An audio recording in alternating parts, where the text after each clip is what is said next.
when you break it down, what's the source of the Shem Ban? I'll just put it out there, right there. Boom. Yeah. What's the source of the Shem Ban, Levi? Source of Shem Ban. It's real source. All Alright, I hear what you're saying there. It's associated with Malchus. But what's the source of the Shem Ban? Shem Ban is a fallen state. And what's Tohu called? Shira Kalim. Right, but in our names of we have the four names there. Ab, Sag, Ma, and Ban. Right. Which one is associated with Tohu in this model? Ab or Ban? Ban? No, Ban is total. Anybody? Av, Ma, Sag. Av, Sag, Sag. Ma, and Ban. Ma is Shem. Adam is Shem. Behema, which is the last one. No. Right. That's Ban. That's Ban. Right. But I'm saying Ban, we said, was like the fallen state. Right. Where did it fall from? Ma. So we said Sag. Right? And we said Sag means strong, right? And that's sort of like the realm of the other Tohu. three, we should have just guessed That's that. the realm of Tohu where the energy is infinite and strong. Oh, really? But it breaks basically because it doesn't have the oneness going. So the idea is that it breaks, it falls to the bottom, becomes Ban, becomes Behema. But in Ma, which is directly below it, it sort of fixes itself, and then that becomes the fixer, right? So when it goes down one level from Sag to Ma, so Ma becomes Bittul. Ma represents Bittul, which means the lights contract themselves and nullify themselves to one another, allowing the semblance of the whole to reappear, and that's basically Ma. That's Atzilus. You getting that? Yeah. So then, what happens is that all other entities in the created world, in the physical world, their energy that makes them is from the Shem Ban, which is by everything's kind of on the level of an animal, as it is lower than man, not like doesn't have the consciousness to sort of put the whole pieces together and fix the world, but man and Torah and everything sort of Jewish comes from the same Ma. And it comes into the world and it manifests in physicality as a fixer. So therefore we're called first and last in creation. First, mitzvah, the fact that when we finally come into the body, our soul comes from Ma and everything else comes from Ban, and therefore we are above it and we're trying to basically subdue it and elevate it. So in that capacity we're higher than it. But we're last in creation in terms of the real source of Ban, which is once again Sag. Thank you. Right, which is mighty, because that's where Ban actually wound up falling from. Whoa. You got that? And so therefore man is secondary to Sag, as it were, to the level of Tohu in creation. So that's why we're called last in creation. Is there any soul directly from Sag? There are. Non-Jews. No, it says like Moshe Rabbeinu is from there. Oh. And Chanoch. Take that back. In other words, in that capacity, the Alter Rebbe calls that level the water, sort of like the water where everything came from. And Moshe is called Minamayim Yishisiu. His name Moshe comes from the word from the water he was drawn. So it says that's why he was basically, it says, not able to talk. Right? Because that level of godliness cannot express itself in this world without shattering. So he basically had like infinite light. He couldn't express himself because he came from that place. And it says that a couple people came from that place because they had to fix the entire world, basically. Okay. So that being said, it talks about the difference between the food that we eat on Shabbos versus the weekday. The food on the weekday is in its fallen state of Ban, Behema, and therefore it needs to be elevated by man. And the food on Shabbos, because there's an elevation of the worlds, and everything goes back to its sort of original state, so the food goes to its primary state, which is really from the world of Tohu. It's being enlivened now from a state which is above man, and then it actually feeds man and gives us godly hashpah, as opposed to us needing to refine and elevate it. Everyone got that? What world again was man from? Ma equals Adam in Gematria. Okay. So we'll take it from The line, it's about 12, 15 lines from the bottom of the first column. It starts with the word lamata, alidei yud beis lachamim. You see that? It starts with the word lamata. Page 30.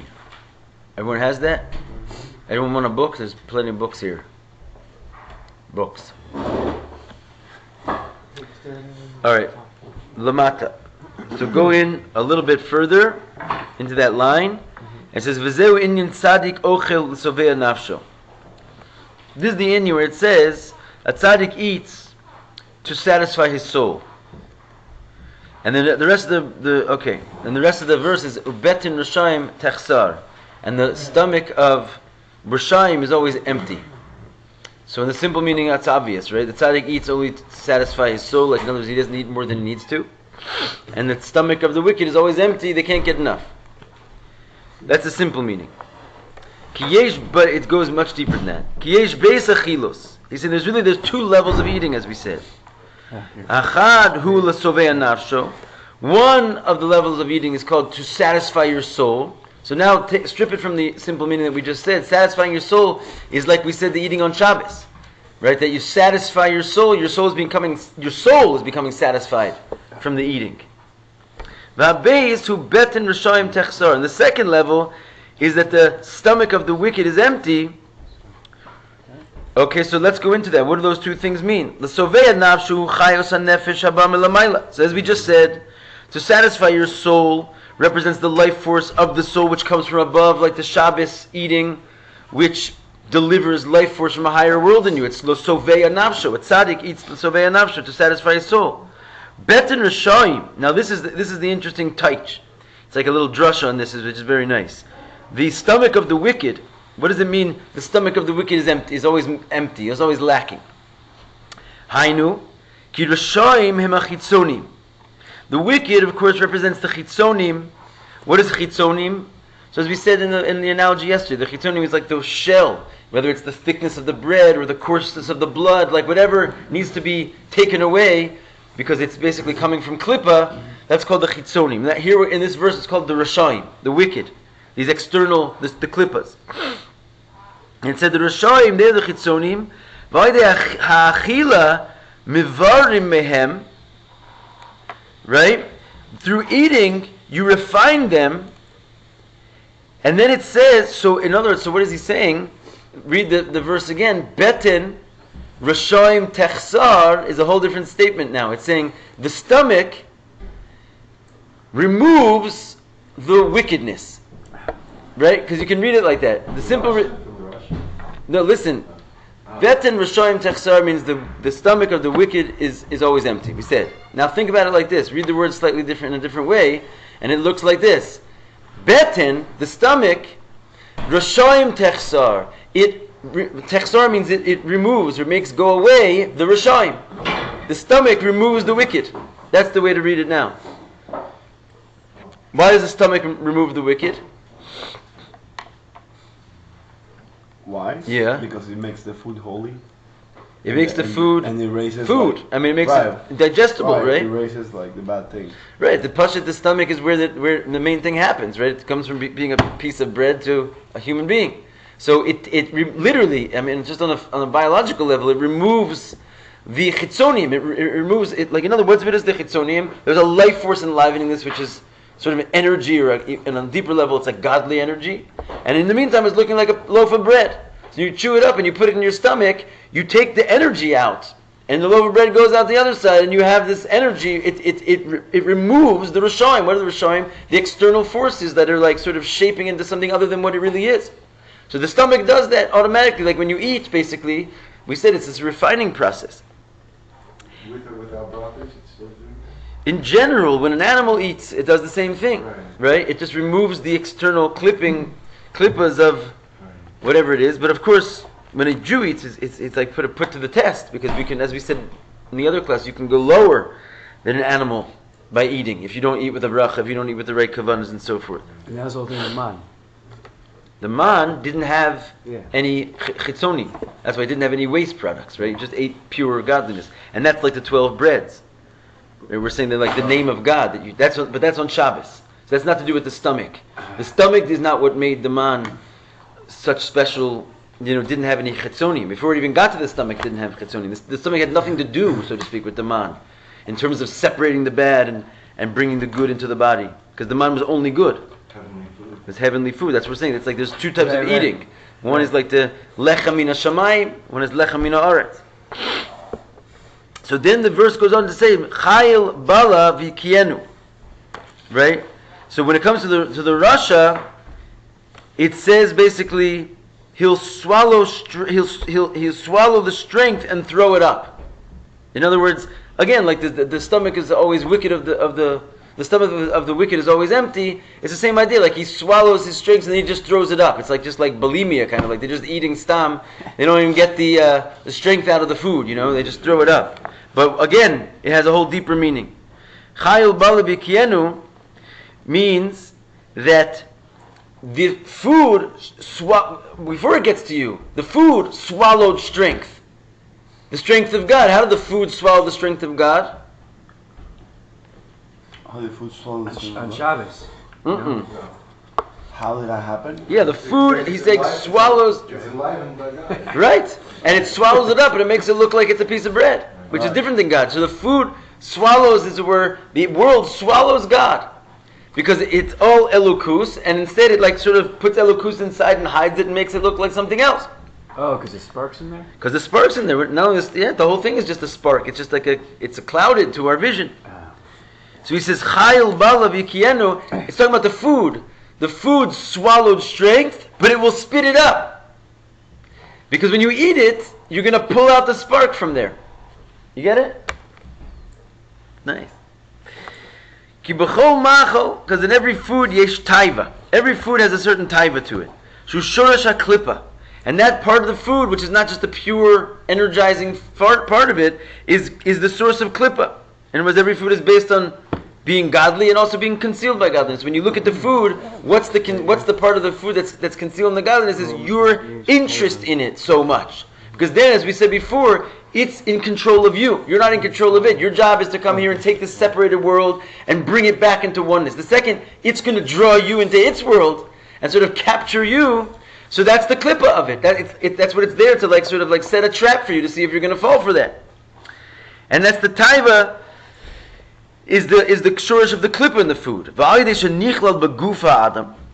When you put it into the body of a person,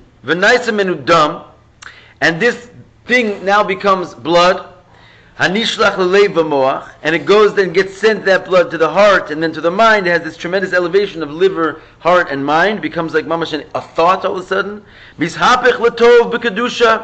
Then that klippa, whatever it is in there, the godly life that's in there, it gets turned over into the good of kedusha.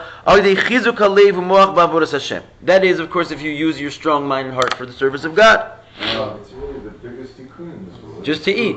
Yeah. There's nothing really bigger. It's everything, all our lives are wrapped around food. Yeah, Hashem set it up in such a way that the second you're here, you need it. Right. Like Haman. Throw it up. Throw That's what? key is vomit. Wow. Yes, sir. So everyone's getting this? So you have okay.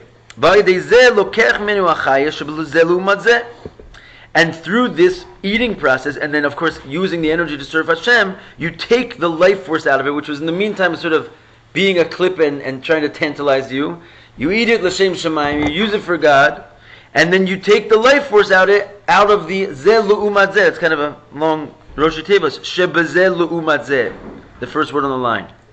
That's in the zeh lu'umat zeh is basically means the parallel of kedusha, which means the klippa. It's called zeh lu'umat zeh. This opposing this. So sometimes that's just the name for klippa. Oh, wow. So he says you take out the life force of the zeh lu'umat zeh.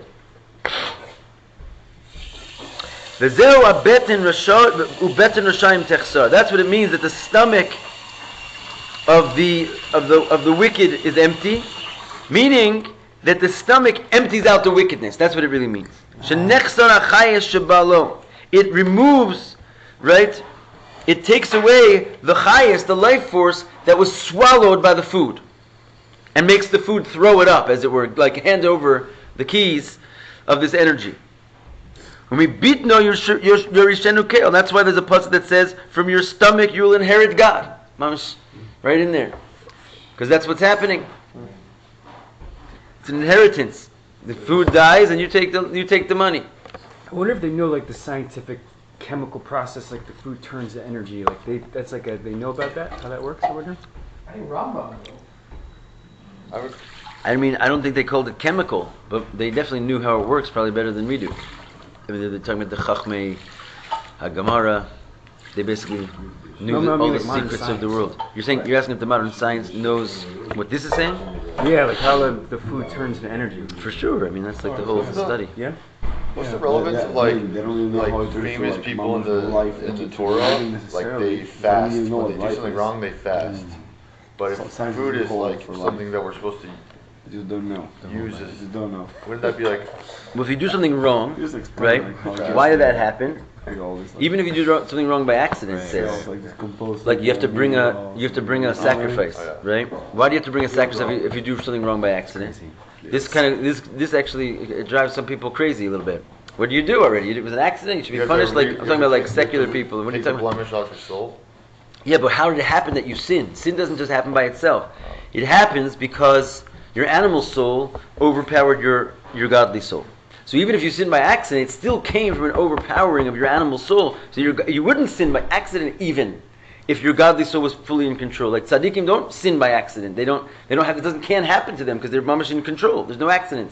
The accident comes because you're basically giving in general to your animal Willpower. Kosher desires of your animal. But you're not necessarily doing a sin, but the very fact that you entertain your taivas means you're giving the animal control. You're letting it run away with the ship. So therefore, once the animal is strong, you can trip up. It could make you basically trip. So a person who sinned, even by accident, it's because his animal soul basically took the food in the wrong direction. So the fast is something of like a tikkun for that. It's like, okay, like I took in food and I made it fat and blood in my body that was like purely animalistic. So now I'm going to fast and I'm going to minimize my blood and my fat as like sort of to take away the gross grossness that happened to me. What's umibatnu? Bitno from his betin from his stomach. Yeah. Really? So it says from bitno Yerushenu Keil. From his stomach you'll inherit God. Wow. The stomach turns the klippas out and brings in the kedusha. Ellie was always saying that the nervous system's in the belly. You get a gut No, feeling. there's a second nervous Oh, system. maybe the second nervous system. The second brain. The EMT. Yeah. Cows have two stomachs. Go with your gut, man. Exactly.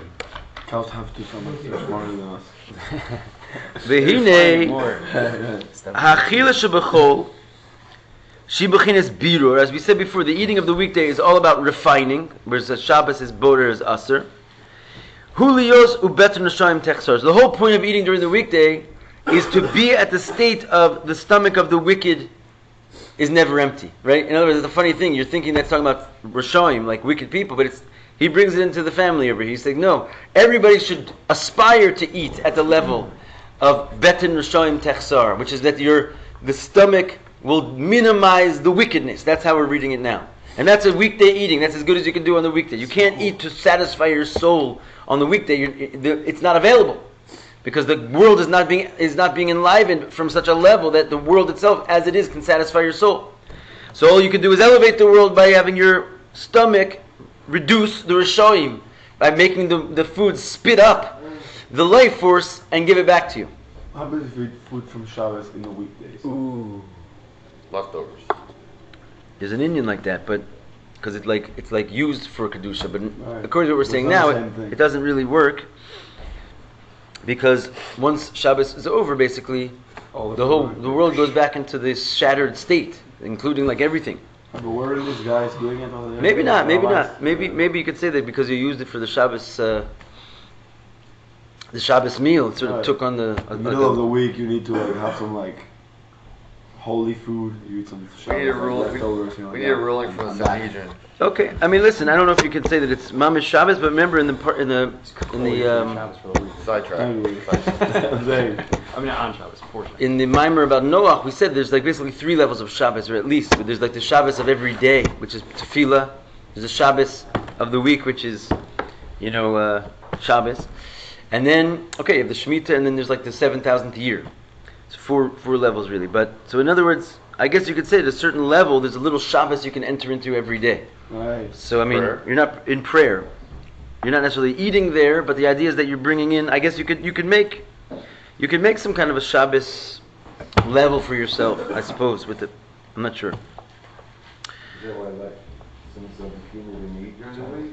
Just fasting? Yeah, Because for it sure. wasn't benefiting. Right. Feed the body. Right. Mashiach now. אבל האכילה שבשבס היא המשכה מלמעלה. But the eating on Shabbos is a drawing forth from above. L'sovea nafsho. To actually feed your soul. Machmas hamaychal, because of the food, kamoshu b'shosho, as it is in its root, because everything elevates to its root on Shabbos, l'mayla kodem shenaf b'shviras hakelim. It's holding in a level above before it fell in the shviras hakelim. So it's like a tohu energy in the food without the fallen properties of the tohu energy. Right? She'ein lo birur. And the idea is that also does not need to be refined. Right? There's no refinement of that because it's already in an ideal state. It's already showing godliness as it is. Kamosh kasu b'zohar, perish shabbatchem lo kamar. Okay, so what it says basically, there's a pasuk that says that Hashem's going to throw the perish means leftovers, right?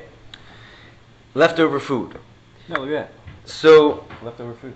right. So it's interesting. Yeah. What's that? What do you mean by throwing? So it says regarding the Yomim Tovim, Yom Tov. Which word is It says that Hashem, Oh, I missed where we are. 3 lines in the middle. 3 lines At in the the bottom here. it says that Hashem got angry with the Yidden that he didn't approve their sacrifice. They were sinning, in other words, during the Chag, and he's going to throw Perish Chagechem, right? He's going to throw the leftovers of their Chag, like Karbanos, in their faces. Right? And this is a pasuk, I don't know exactly, in Yeshaya, I think, I'm not sure. Zechariah, we have to look in the back. But anyway, in the Zohar it writes, Dafka Perish Chagechem, in other words, specifically the leftovers of your sacrifices from your holidays. But Perish Shabbatchem Lo Kamar. So this quote is from the Zohar. The leftovers of your Shabbos Hashem didn't say he's going to throw that in your faces. leftover Shabbos. Huh? right there. Yom Tov, yes. Funny. Why?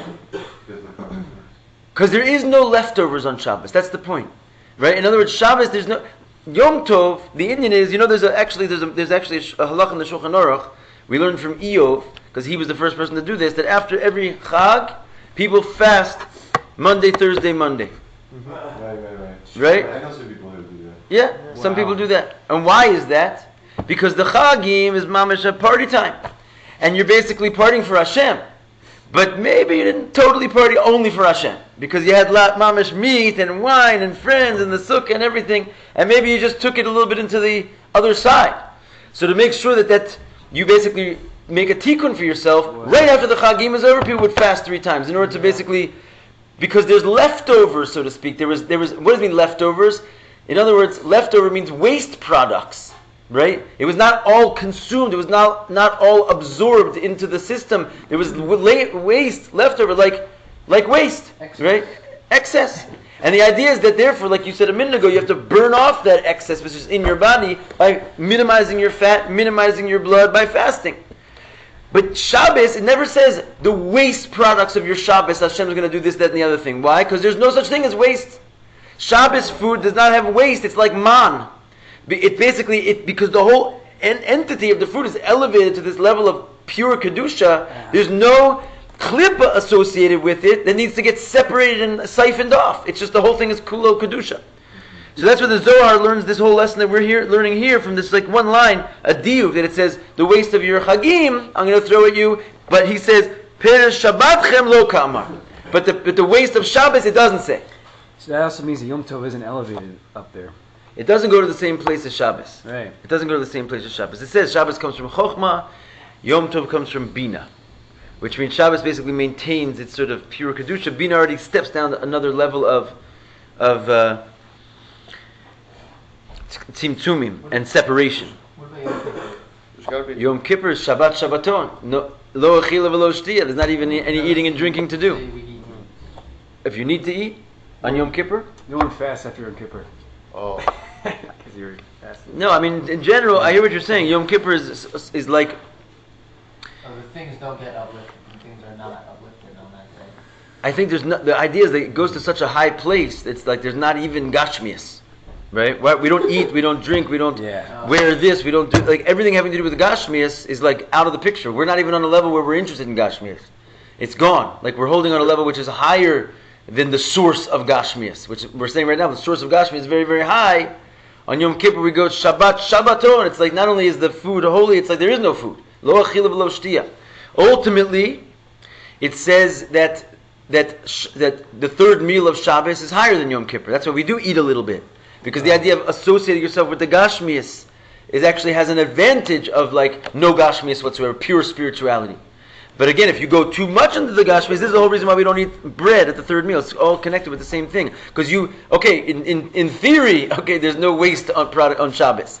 But as I said before, there still is the level of gimel klippas atameis, right? There's no klippas noga, but there's still sin, right? So you just like tear into like mamish, like the wrong, if you don't sanctify yourself while you're eating, and you're eating mamish for the taiva, it's also still there.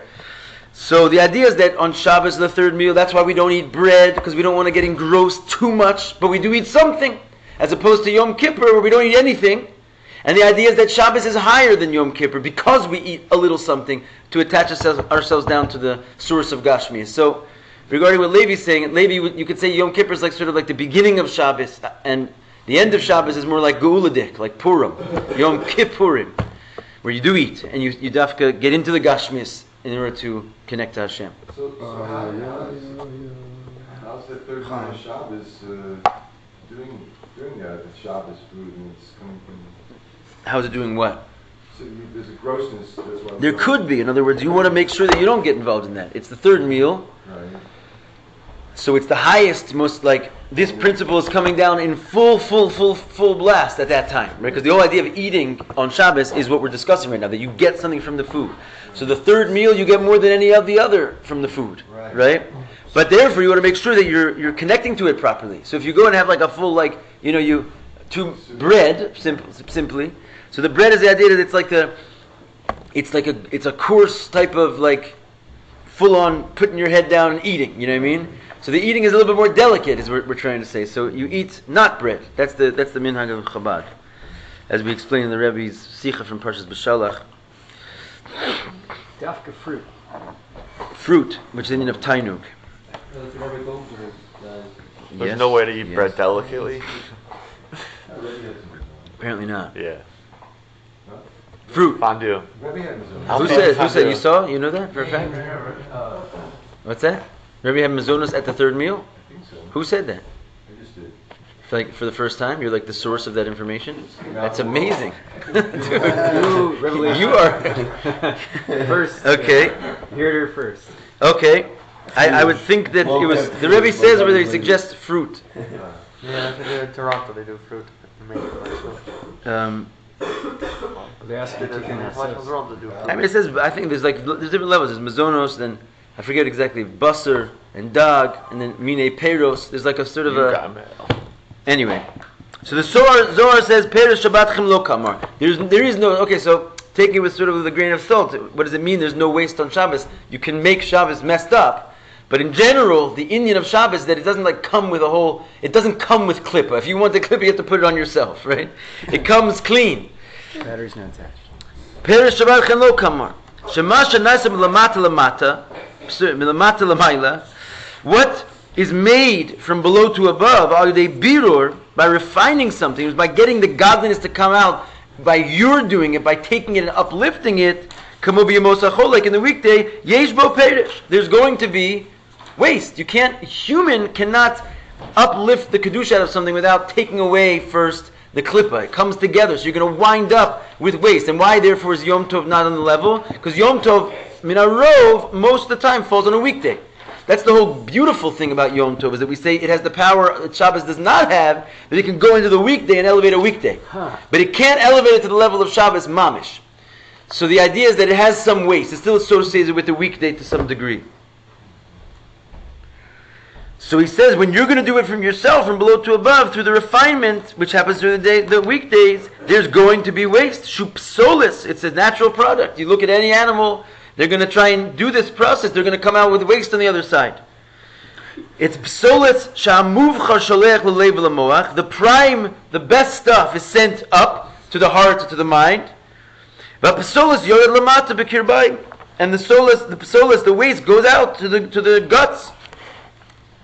Ubnei me'ayim, and the guts, the stomach, and that whole lower region, and it goes out. V'zeu abiro. That's the whole idea of the refinement. Your body is pashat a engine of refinement. That's the thing. It's not only ours. The whole creation has this mechanism in it. The plant does also, right? It can take earth and turn it into growing material. That's much amazing, right? An animal can take growing material and turn it into an animal. And it's all inside the body, like has because Hashem created this world to be refined, to go up. This is the birur. Aval b'Shabbos, when it comes to Shabbos, shu na'asim milamayla lamata, then everything comes from above to below. Ein bo pasolis klal. There is no waste. What is there to waste? You're not taking it out and leaving the bed. The whole idea is Hashem takes care of the whole thing in one shot. He says everything is godliness. There is no waste. It's just pure godliness. You can just eat it as it is, like the fruit in the Garden of Eden. It's just all for the good. Ki pasolis huma eitz hadas tov v'ra. It's a good timing to mention the Garden of Eden.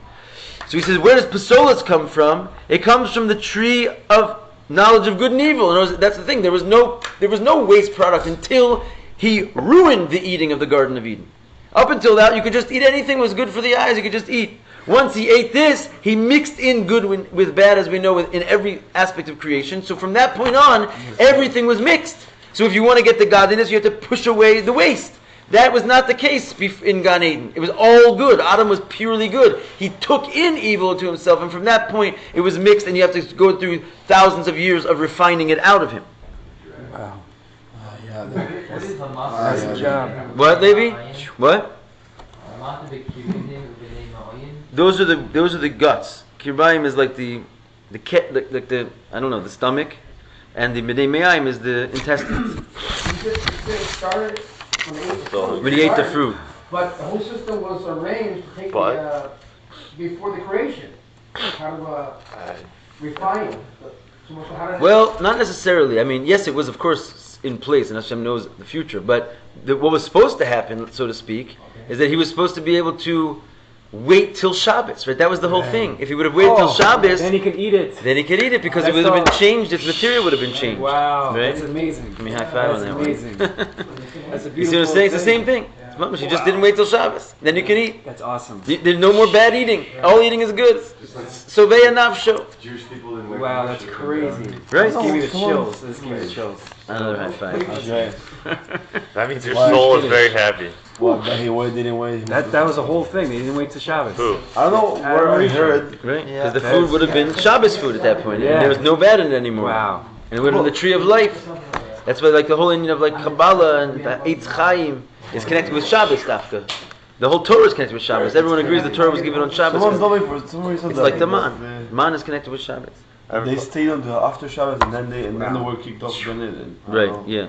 So they were in there on Shabbos, but he ate from the tree before Shabbos. right. So he we ate. had a messed up Shabbos. He knows he ate from something. There was some there at that point during a weekday. There is such a thing that you can and can't eat, so to speak. Right. But on Shabbos, theoretically, now we have to bring everything into our tchum in order to make it mutter, because we're after the fall. But in his time, if he would have waited till Shabbos, the negative element of the world would have become permissible, and he would he would have been able to eat it. There would have been no negativity in the food.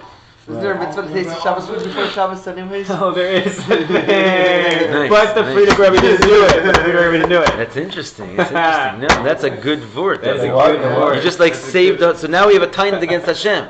Tainat, you asked Adam to mamash keep your mitzvahs, and even minhag Yisrael Torah give it back. What do you mean? He was just tasting the Shabbos food. Wow. This is ridiculous. Ad masai, but the whole thing is a setup. Put it back. Wow. Wow. That was awesome.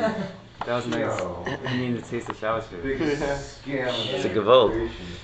Was it the I day don't know. before? What's that? Comes together, like, all different places, like, Right, because the only things, because we're after the fall, so to speak, that we don't completely elevate the entire world on Shabbos. We only elevate what is in our Shabbos. Yes. So there's areas that you'll never see on Shabbos because they're outside of your tchum. And there's things that you're not allowed to touch on Shabbos because you didn't bring them and take them out of muktzah. So in other words, all the things that, like we said yesterday, you sort of put on the ark, you brought in from the destroyed world around you, all those things you've elevated. But anything you don't get your hands on, you have to wait till next week, it's not. What's that connecting from? Because you were saying there's a tchum, right? So even on Shabbos, the way we were explaining it is that there's certain. What is the tchum? The tchum, what is the actual meaning of the word? Oh, what does it represent? Yeah. It represents the boundary of Shabbos, right?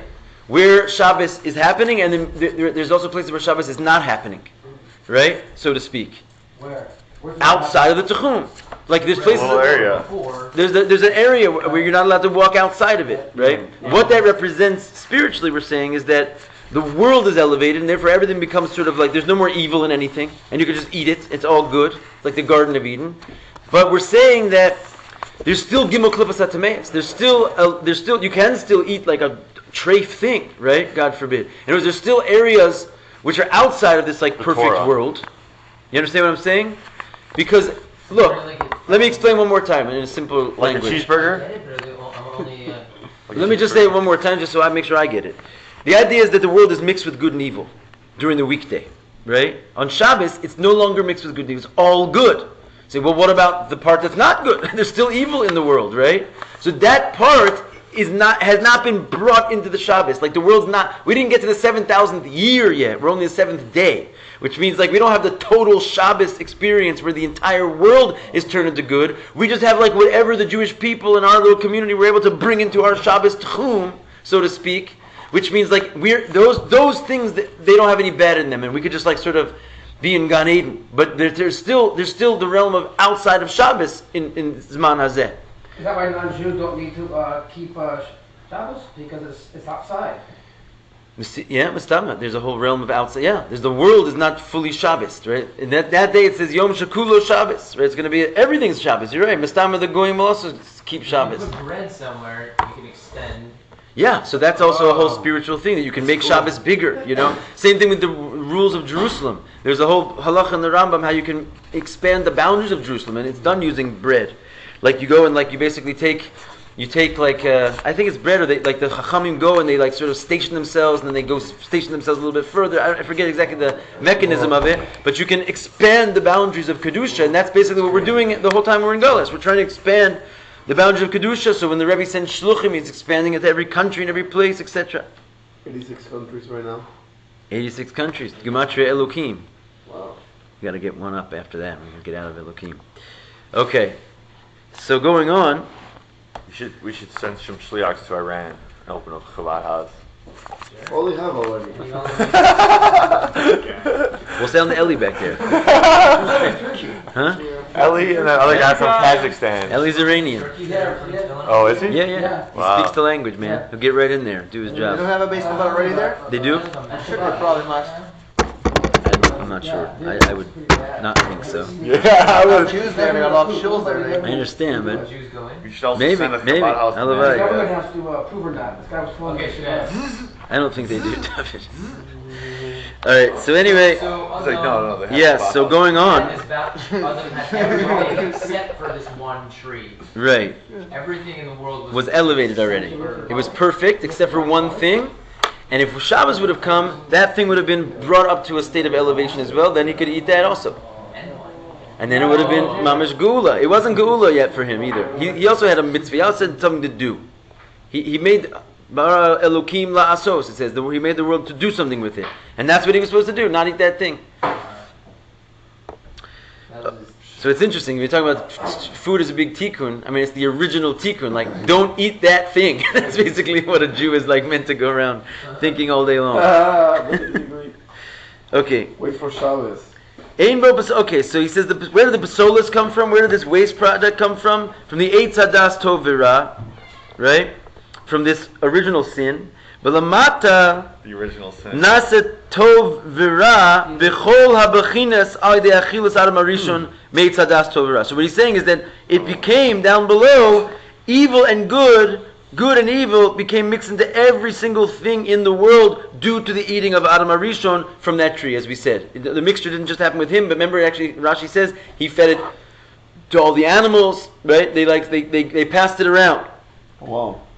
V'gam b'chol Adam yesh taruvis tovera, and every single person has his own mixture of good and evil inside of him. Rak she'enu shav b'chol nefesh, but it's not equal to everybody. Some people have more evil, some people have more good. Bigger than nefesh Bahamas. Tov v'ra. Yesh tov shelo meruba. There's some people who have a tremendous amount of tov, like they're basically just like a beinani. V'kein yesh tov shelo hu b'chinas zu. And some have the tov in such a level. He doesn't say not. There's a small level of tov. Some have it in this level, and there's not the good, not a lot. Aval b'Shabbos az tisan negal Hashem. But on Shabbos we will then have our tainug. Our taiva, so to speak, will be in Hashem. Like our whole eyes and excitement will not be for a sin, for going after our taiva. We'll have tainug in Hashem. L'maylam eitz hadas v'lo yegur chara klal. And why is it? It's above the eitz hadas. The eitz hadas is an inyan of the weekday, right? It's an inyan of the fallenness of good and evil, like mixture and waste and all that stuff. But when you go on Shabbos, it goes above the Eitz Hadas. That's the whole idea. In the Garden of Eden, the Eitz Hadas, according to the Mefarshim, some Mefarshim, the Eitz Hadas and the Eitz HaChaim were the same tree. You know, there was only one tree. Oh, really? If you eat it beforehand, it's the Eitz Hadas, Tov v'ra. But if you wait until Shabbos, it's already the Eitz HaChaim. Right? Because it's going to give you das of the separating into good and evil if you eat it in the wrong time. So it's going to send you into this. Where does that come in? It comes. Wow. That makes so much sense. In this world. So the idea is that on Shabbos, that tree, that same food, is above the Eitz Hadas. It goes into its realm of being the Eitz HaChaim. It's all lo yagur chara klal. That's a pasuk in Tehillim. No evil will dwell there at all. It just disappears. It's all good. Hashem has to do it though. Rak be Yom Tov kasiv. Oh, so here he brings the rest of the Zohar. On Yom Tov it says, Perish Chageichem. It does say the waste product of your holidays, not your Shabbos, but your holidays. The Chag. Levisha be Yom Tov yesh bo k'tzas birur. Because on Yom Tov there is still a little bit of refinement that needs to be done. The world doesn't go to Shabbos mode, it goes to Yom Tov mode. To the point that if you go from Shabbos to Yom Tov, you have to say Hamavdil bein Kodesh LeKodesh, because they're pushed at different levels of Kedusha. Only a little bit, okay, because the world is definitely much higher than it is on the weekday. It's a Yom Tov, you wear your Shabbos clothes, you have all the malachas you can't do and so forth. But guess what? There's a little malacha you have to do, you can still do. And what is the malacha? What's the idea of malacha? Here, he's going to say it now. Sharei hutra bo malacha ochel nefesh. You're allowed to do certain malachas when it comes to eating. Right? Kafia ubishul, like cooking and baking, and a malacha is a forbidden work. So, like for example, cooking and baking. Now, interestingly, Stop this. the whole idea of what is the idea of malacha? That's awesome. It's what you do on the weekday and what you don't do on Shabbos. Okay? What you do on the weekday and what you don't do on Shabbos. What's the idea of malacha? Basically, the whole idea of malacha is to get something out of the earth to be refined enough to eat it, right? Like basically making bread is the big thing. So you have to go plowing the ground, and all these things is the idea of refining something to take the yet unrefined world and make it into something edible, basically, so you can eat it. So it's the whole idea of doing malacha is a birur process. You're taking something from an unrefined state into a refined state. That's not why you do malacha. What were the malachas based on? The Mishkan. I mean, the Mishkan, they were taking from gold and silver and unrefined things and making a godly home out of it, right? So all this type of thing, you don't need to do it on Shabbos because it's already a godly home. But on Yom Tov, most malachas you can't do, but a few you can, which shows you there's a little bit of refinement that still has to be done. There's a little bit of waste. Not as much. Hashem does a nice job there, but a little bit. Ochel means eating. Malacha, Simply mutter on ochel nefesh is like the birurim of the eating. When you do the Some stuff is just forbidden in a whole other world. Don't even bring it into this one. when you do malacha, you're refining. That's what we're saying. malacha is the act of refining, right? You Shabbos, you have no malacha. You're not refining anything. You don't need to refine everything; it's already refined. You're Everything's picking from up. So what he's saying is that But why you also- why is it dafka Shabbos there's no waste and Yom Tov is a shtickle waste? Because Yom Tov is a shtickle malacha you can do. It shows you that the day is not purely refined yet. There's a little bit left to refine. This is seriously the best one. Chayei Chayei Sara. It's the best one. What do you mean? So Yom Tov comes from yeah. Yom Tov is called Mikra Kodesh. Shabbos is called Yom Kodesh. Tov is Friday Yom Tov night, is called Mikra Kodesh. Mikra Kodesh means like a calling of Kodesh. It has an element of Kodesh in it. So the idea basically is that okay, I mean, what really is happening. That's what you're What really is happening is that Add one more thing that would blow your you mind. see, how does it go? How does the food wind up going up from ban to sag, right? Because we're saying all of a sudden on Shabbos, you can go from ban to sag, and like we never talked about av. Yeah. We never talked about chokhmah. Right. See, with chokhmah, it says b'chokhmah is bariru. There's a famous statement that says, with chokhmah everything will be refined. So chokhmah represents av, right? So the ability for ban to go up and be into its source of tohu is not, the source of that is not tohu. The source of that is av. Av makes that possible. If you see what I'm saying, in other words, basically you have this pure unity, which is av. It's like chokhmah, everything is just be'etzem one. And then it starts to express itself. That expression is tohu. Because basically you're going to take everything out of one, you're going to wind up with, especially if that one is God, it's going to be an infinite expression in every direction. As is, that's okay because you're not trying to basically put it all together in like a encapsulated model. Once you try to put that all together and show the oneness in the plurality, as we said before, it's going to shatter because they don't lend themselves to being put into a box. So they fall through ma and they go into ban, they become an animal. So now we're saying on Shabbos everything goes back up and like sort of has its original power of sag. But how does it get the power of sag to go up there? It's not from sag itself, because if sag could keep itself together, it wouldn't have fallen in the first place. It needs like a guard above it. From Av. So Av is this Indian of, and that's why I said it before, Shabbos is the Indian of Chokhmah in general. Yom Tov is the Indian of Bina. Right? So Chokhmah represents this level of Av, the mechanism which enables the whole bond to go back up and be like godly and yet in a state of total expansion, is because it's associated with its Av. It's associated with that point of wisdom which somehow can keep infinity together as one. So therefore, when that resides in the world, infinity, like the world which is a plurality, is godly because the Chokhmah is there. So what happens in Yom Tov? It's called Mikra Kodesh. It's not the full power of the Chokhmah. It's a calling of the Chokhmah into the weekday. So it takes a little measure of the Chokhmah, but not the totality of the measure of the Chokhmah. And that's why it's called Bina.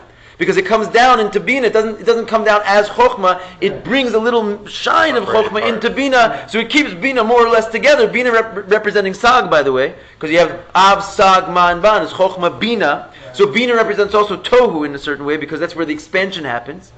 Right? But when you call Chokhmah into Bina, and it comes and it brings its level down and actually preserves some of its level, it always goes from Chokhmah to Bina, but usually everything's lost.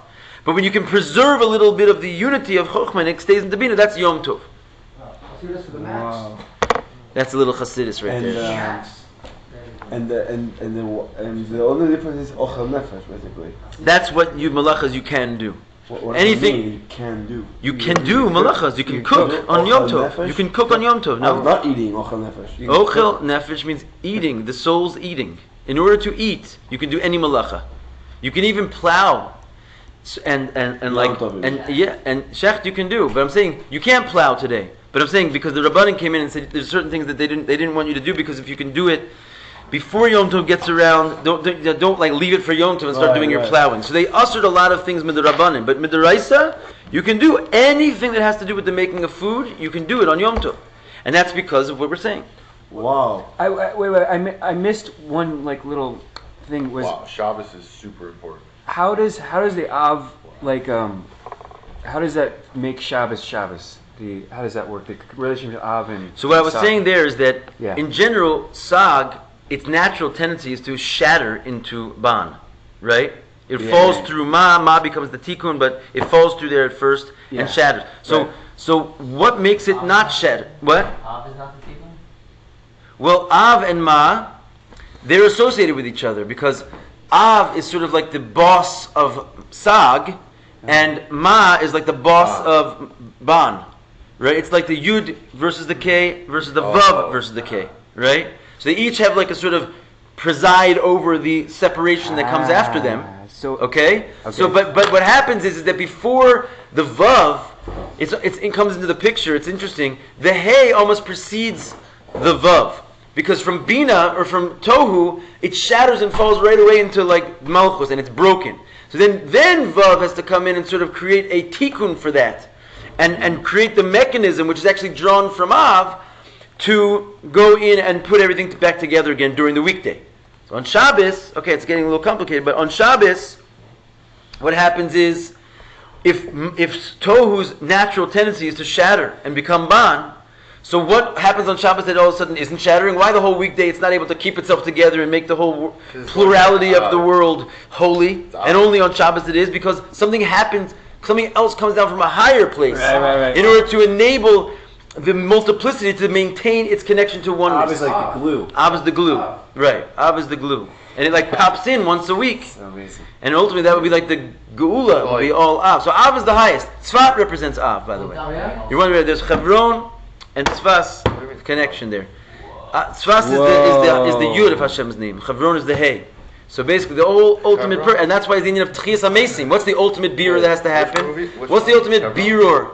Is that there will be no more death, right? If we're talking about separating the good from the bad, the ultimate bad that happened when he ate is death came into the world. So death's going to go away. It has to be refined. And how's that going to happen? Because Av is going to come in and make Tchias HaMesim. So the whole purpose is that from whatever happens in Sfas, the Avos are going to get up out of their graves and walk around. Wow. So this over here is the Bechina of Man and Tal, and that's why Pnimius HaTorah comes from here, and Tchias HaMesim is generated from here. Because of the Av. Because this is the Shem Av. Just like we said over there, the Shem Ban is mamish inside the Maras of Machpelah. I don't know where it is over here. It's probably the kever of Shem and Ever. I don't know exactly. But or the whole city, the Tchum of Sfas, it's like mamish enlivened by a divine, the highest divine name in the whole earth. It's crazy. Human neighbor, the Kuvara maybe. Maybe. I don't know. I don't either. I was on the clock. Let's go for it. Anyway, we didn't totally finish, but You could delay your flight and get finished tomorrow. something could happen like that. Yeah. Well, the thing is, we're gonna have Alter Rebbe. we're gonna have another teacher here for the next 6 So days. one Skype. I'm into it, but I already hired the guy and everything. No, you can have Skype at someone's house. Yeah. All right. Well, listen. If you guys want to Skype me, I'm game. Skype is if we do. Come on my house, I got Skype. Anyway, I do recommend though. First of all, try and read. Let him enjoy his Try time and in read to the, America. yeah. Can you guys try and read the end of the mimer? It's only a few lines here. One. And secondly, even if that doesn't happen, please try and write up what we said up until now. It's a Geschmacka mimer. You can put all that together in your own words. An essay of 1,000 words or less. Okay, anyway, guys, I'm going to miss you. We'll see you soon. See you in Gemara class. I have a question for you. It's a slight extension to what you were just saying, but it's slightly different, but I'm going to ask it anyways.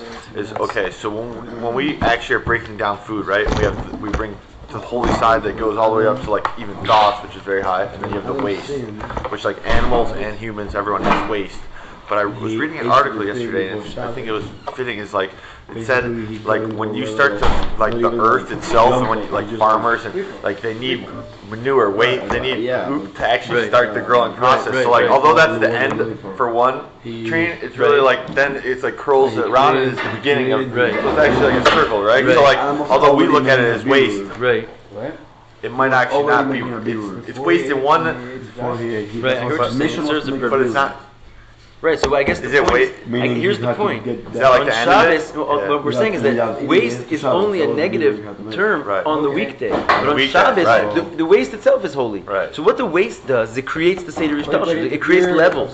Because one level can't handle this much, so it goes down to the next level. But it's the top of the chain for that level. Right. So it just creates the whole beautiful Shabbos, chain. yeah. The only thing is that in that chain, there's high and low. Right. But on Shabbos, all that chain maintains its existence, but there's no more high and low, because the lowest of the low is also So holy. high, yeah. It's just as easy, you can eat it, it's holy. So in other words, you need both these processes. There's the whole idea of high and low, Okay, so basically is like a hierarchy and all this type of way of looking at the world.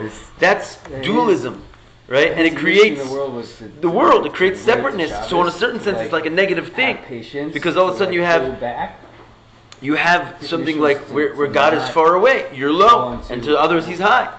When God like fully comes out, he shows that that the highest of the high can't reach him any more than the lowest of the low can't reach him. So he's basically winds up being everywhere, but he preserves the system. See, this is before Hashem created the world. He was one, and everything was God.